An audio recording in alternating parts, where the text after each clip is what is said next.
Olá, está no ar o Telejornal dos Brasileiros que Vivem nas Américas, trazendo as notícias desta semana na região. O Comitê Bipartidário do Senado apresenta uma proposta de reforma de imigração. Vamos mostrar quem será beneficiado, a reação de Barack Obama e a expectativa de mais de 11 milhões de imigrantes em situação irregular. E você vai ver ainda, o reforço no policiamento continua em todo o país depois das explosões na Maratona de Boston. O trabalho dos voluntários no incêndio do Texas.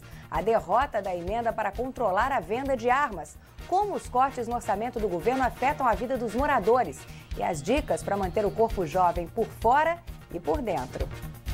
Depois de muita espera, a comissão bipartidária apresentou formalmente uma proposta de reforma imigratória. A ideia é investir pesado na segurança das fronteiras e depois oferecer aos 11 milhões de imigrantes que vivem nos Estados Unidos em situação irregular a chance de se tornarem cidadãos do país. O projeto é bastante detalhado e já define os pré-requisitos que os imigrantes terão de cumprir. Veja os mais importantes. Segundo o projeto, os imigrantes que chegaram ao país antes de 2012 receberiam um status de imigrante provisório, desde que não tenham sido condenados por nenhum crime hediondo nem por 3 ofensas criminais, paguem todos os impostos devidos e uma multa inicial de $500. Depois de 10 anos, é possível se candidatar à residência permanente, desde que o imigrante comprove que fala inglês e pague outra multa. Depois de 3 anos com o Green Card, eles podem se candidatar à cidadania. O plano dá prioridade na fila para pessoas qualificadas, que tenham alto nível de instrução ou trabalhem em áreas que exigem especialização. Os jovens que se mudaram para os Estados Unidos trazidos pelos pais e que se encaixariam no projeto do Dream Act também têm prioridade. A reforma prevê que eles se candidatem ao Green Card apenas 5 anos depois de conseguir o status de imigrante provisório. Mesmo que seja aprovado no Congresso, o projeto só entrará em vigor quando o Departamento de Segurança Nacional notificar os deputados e senadores de que reforçou a segurança nas fronteiras e o sistema de verificação de identidade de trabalhadores. Mais de 4 bilhões e 500 milhões de dólares devem ser investidos nesse processo. A medida também prevê a eliminação de vistos para irmãos de cidadãos americanos e o fim do programa de vistos por diversidade étnica. E a gente conversa agora com o advogado Ludo Gardini sobre a lei. Ludo, muito obrigada pela sua presença aqui no Globo Notícias Américas. A minha primeira pergunta é muito simples. Quem se encaixa nesses pré-requisitos já deve começar a se organizar, correr atrás da papelada ou ainda é cedo? Mila, sem dúvida, as pessoas que se encaixam nisso devem se preparar desde agora, porque serão 11 milhões de pessoas tentando fazer isso ao mesmo tempo. No mínimo 11 milhões, né? Porque além das pessoas que estão indocumentadas, quem está com visto, quem está em situação regular aqui, talvez se encaixe também na lei. Exato, eu li com bastante atenção essa proposta e por nenhum momento diz que precisa estar ilegal ou fora do status. Agora, Ludo, qual o primeiro passo, então, para começar a se organizar? O primeiro passo, sem dúvida nenhuma, eu diria falar com o contador, para ver a situação tributária da pessoa, tentar pagar os impostos ou pelo menos separar ao lado para ver o quanto será necessário. Provavelmente a lei não vai exigir um pagamento total inicial, mas que a pessoa esteja num plano de pagamento mais ou menos em dia com a situação tributária. Sem dúvida, procurar um advogado, um escritório de advocacia para facilitar o processo. Também provar que entrou aqui antes do dia 31 de dezembro de 2011, porque muitas vezes a pessoa cruza a fronteira e não tem uma prova de entrada. Então precisa provar através de uma conta telefônica, um histórico médico, um histórico escolar, tudo isso. Multa de trânsito, isso também preocupa? Multa de trânsito preocupa, porque na atual circunstância da lei, muita gente não comparece na corte. Então, se você não comparece na corte, isso atrapalharia. E do jeito que a lei foi escrita, essa proposta escrita está dizendo que se você tiver 3 multas de trânsito por dirigir sem licença, veja bem, existe uma diferença entre velocidade e dirigir sem licença. Velocidade não atrapalha, excesso de velocidade, esse tipo de coisa. Mas se você for pego dirigindo sem licença, isso é um ato criminal aqui nos Estados Unidos, na maioria dos estados. Então aí, se você tiver 3 dessa, na atual circunstância, isso pode atrapalhar, porque seria o que eles chamam de misdemeanor. Tá certo. Agora, Ludo, eu vou interromper só um pouquinho para a gente ver como foi a reação da Casa Branca a essa medida. Os senadores John McCain e Chuck Schumer comentaram a opinião do presidente Barack Obama. Os dois senadores explicaram ao presidente os detalhes do projeto e disseram que, apesar de não concordar com todos os pontos, Obama apoiou a ideia e deixou claro que quer ver mais ação. Schumer criticou os que chamaram a reforma de anistia. Se você tem que se registrar, ir para o fim da fila, aprender inglês, trabalhar, cumprir a lei, admitir que fez algo errado e pagar uma multa significativa, isso não é anistia nenhuma, declarou. São muitas coisas a serem cumpridas. Agora, uma coisa que me chamou a atenção também nessa lei, Ludo, é a possibilidade de a pessoa que foi deportada, chegou aos Estados Unidos antes do dia 31 de dezembro de 2011, foi deportada, voltar para o país em situação regular. Como é que isso funciona? Exatamente, Mila. Isso, sem dúvida, foi uma coisa que surpreendeu muitas pessoas. Então, as duas coisas que são muito importantes nessa proposta vai dar possibilidade para as pessoas viajarem para o país. Então, a pessoa pode ter uma permissão de viagem. Então, muita gente que está aqui há 10 anos ou até mais ou menos pode visitar. Outra coisa como teve todo esse processo de deportação nesses últimos 5 anos, que foi muito sério, os milhões de pessoas deportadas, existem muitas famílias que se quebraram à parte. Então, essa lei dá essa possibilidade, ou seja, se você tiver um filho ou uma esposa ainda presentes nos Estados Unidos e você foi deportado, existe o jeito de trazer você de volta através de como uma posição para derivativo. Então, isso é possível. E, Ludo, eu não posso deixar de perguntar. Você veio de Boston para essa entrevista aqui em Nova York, no Globo Notícias Américas. Muito obrigada por ter feito esse caminho. Como é que está o clima na cidade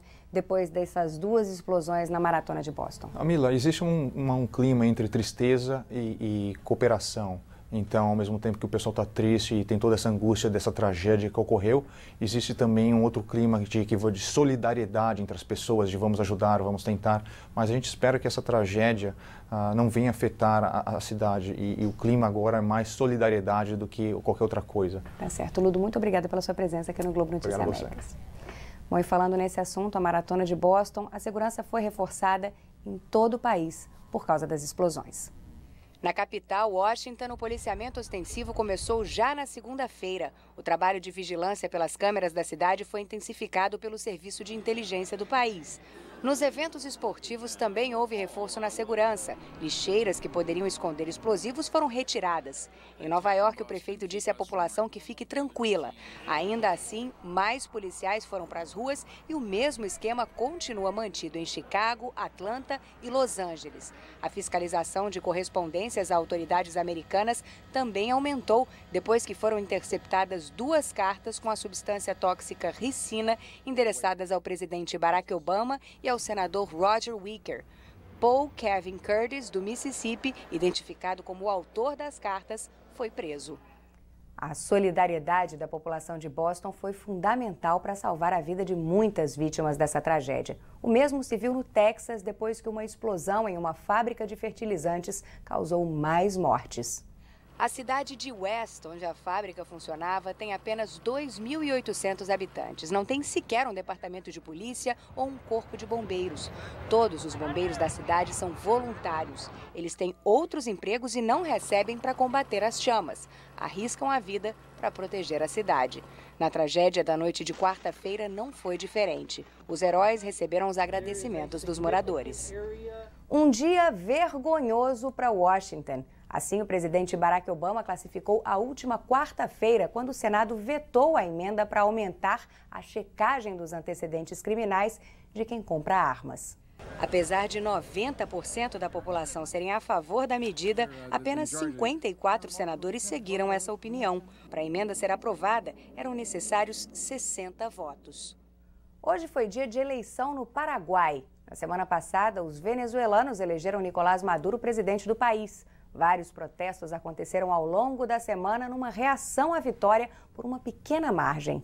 Apesar dos pedidos do candidato da oposição, Henrique Capriles, os eleitores foram para as ruas de Caracas. Manifestantes a favor do presidente eleito também participaram de marchas. Maduro e Capriles têm trocado acusações sobre a credibilidade da apuração dos votos e sobre a violência que se espalhou pelo país depois da divulgação do resultado. Os guardas da prisão de Guantánamo entraram em confronto com os presos depois que eles cobriram as câmeras de segurança, impedindo a fiscalização das celas. Soldados com capacetes e escudos entraram em choque com os prisioneiros. O embate durou apenas alguns minutos. 2 guardas e 5 detentos ficaram feridos. No próximo bloco, o que fazer se você perdeu o prazo da declaração do imposto de renda e como se manter jovem por fora e por dentro. A gente volta já já.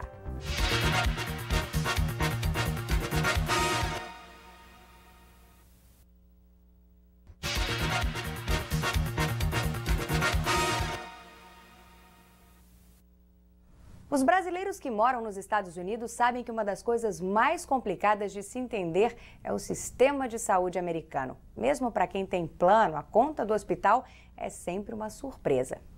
Esta semana, uma pesquisa deixou essa equação ainda mais complicada. Ela confirma que os hospitais ganham mais dinheiro quando cometem erros. Os pesquisadores se basearam em informações de mais de 30 mil pacientes. Desses, quase 2 mil tiveram complicações que poderiam ter sido evitadas, como coágulos sanguíneos ou infecções. Por isso, ficaram no hospital mais tempo e receberam uma conta bem mais salgada, cerca de $30 mil a mais do que a daqueles que não tiveram nenhuma complicação. Os pesquisadores dizem que os erros não parecem ser intencionais, mas acreditam que falte incentivo para acertar o diagnóstico, já que isso custaria dinheiro. É alarmante. Ainda falando em saúde, uma nova pesquisa concluiu que os suplementos de vitamina D podem ajudar a baixar a pressão sanguínea dos afro-americanos. Os pesquisadores do Brigham and Women's Hospital, em Boston, avaliaram 4 grupos de pessoas tomando diferentes dosagens de vitamina D. Os que ingeriram a maior quantidade apresentaram uma pequena queda na pressão sanguínea. A pressão alta é mais comum entre os negros do que em outros grupos. O problema pode causar ataques cardíacos e derrames. Mas é claro, antes de aumentar a medicação, é preciso consultar um médico. Outra recomendação para controlar a pressão sanguínea e evitar a obesidade é fazer exercícios. E nesse campo, toda hora aparece uma novidade. A moda agora nos Estados Unidos é fazer exercícios dentro de uma câmara. Parece filme de ficção científica. Dentro da câmara, a temperatura é de quase 40 graus. Esta adepta afirma que assim é possível queimar a gordura mais rapidamente. Depois, essa outra câmara oferece uma carga de oxigênio que promete desintoxicar e diminuir a celulite. Exercícios são o primeiro passo, mas há muitas outras dicas para se manter jovem. Cabelos brancos, rugas, manchas na pele são alguns sinais aparentes do envelhecimento. Só que os médicos dizem que também é preciso prestar atenção no que está acontecendo dentro do corpo. Beni Aldu admite que é vaidosa, mas não só por fora. Aos 41 anos, ela passa facilmente por 30. O segredo? Comer bem, se exercitar, não se estressar, dormir entre 7 e 8 horas por noite e comer muitas frutas e vegetais crus, diz ela. O médico afirma que todo mundo conhece essas regras, mas poucas pessoas seguem à risca. Um exemplo é a quantidade de pacientes que ele tem visto com doenças que antes eram associadas aos idosos. Diabetes, problemas de circulação e do coração, por exemplo, normalmente relacionados a pessoas com 50, 60 ou 70 anos, estão aparecendo na casa dos 30 ou 40. Ele afirma que há maneiras de se prevenir. Além de evitar pressão alta e obesidade, gordura abdominal é um dos principais fatores de risco, mesmo que você seja magro. A perda de cabelos ou pelos do corpo em excesso também pode ser um sinal, principalmente nas pernas. Isso pode indicar um problema de circulação. Este especialista afirma ainda que os chamados chantelasmas, bolsas amareladas embaixo dos olhos, podem ser um sinal de doenças cardíacas. Outras dicas que todo mundo conhece, mas nem todo mundo segue: beber muita água e usar filtro solar. O prazo para a entrega da declaração do imposto de renda nos Estados Unidos terminou na última segunda-feira. O contribuinte que deixou a data passar deve seguir alguns passos. Quem tem impostos a pagar deve fazer a declaração quanto antes e quitar o que é devido para que as multas e juros não sejam ainda mais altos. Quem tem dinheiro a receber não precisa se preocupar porque não há multa para quem entrega com atraso. A Receita recomenda o uso do e-file, com o preenchimento pela internet. É mais rápido, de graça e está disponível até o dia 15 de outubro. Os cortes no orçamento do governo americano vão atingir o sistema de saúde, de segurança social e até atividades do dia a dia, como um simples passeio cultural. Os 19 museus da instituição Smithsonian planejam começar a fechar algumas galerias a partir do mês que vem por falta de dinheiro para pagar a segurança em várias exposições. O departamento que administra os parques nacionais anunciou que vai dar uma licença a guardas que cuidam de vários monumentos. Isso porque terá de cortar 153 milhões para cumprir o novo orçamento. Enquanto boa parte dos Estados Unidos finalmente está sentindo a chegada da primavera, com temperaturas mais amenas na região central do país, o frio parece que não quer ir embora. Quem esperou o ano inteiro para ver os jardins floridos, então, anda meio frustrado. Este meteorologista explica que por causa de uma frente fria, vários estados enfrentam baixas temperaturas e até neve. Os especialistas recomendam cobrir o jardim com um tecido. As espécies mais frágeis devem ser levadas para a área interna até o clima melhorar. Normalmente, o último dia frio na região central do país é 15 de abril, mas este ano os meteorologistas transferiram a data para 1º de maio. Por isso, o ideal é adiar um pouquinho a jardinagem. O Globo Notícias Américas de hoje vai ficando por aqui. A gente se despede com as imagens da celebração ecumênica em homenagem às vítimas da Maratona de Boston e com o desejo de recuperação, força e esperança, especialmente para os que vivem em Massachusetts. Que a próxima semana seja de paz. E a gente se vê novamente domingo que vem. Até lá!